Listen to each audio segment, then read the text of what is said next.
Первый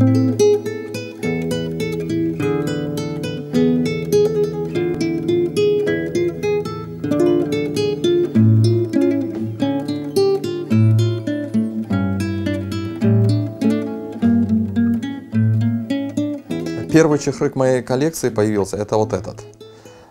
Когда я его покупал, и я вот как сейчас очень ясно, хорошо помню, я за него 150 гривен отдал.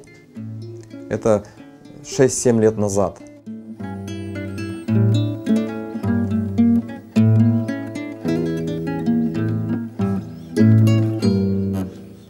Ну, я так предположительно думаю, это где-то конец 18 века. Вот пользовались вот такими чехрыками.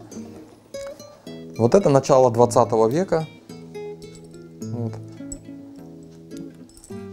Довольно так часто встречается такой тип.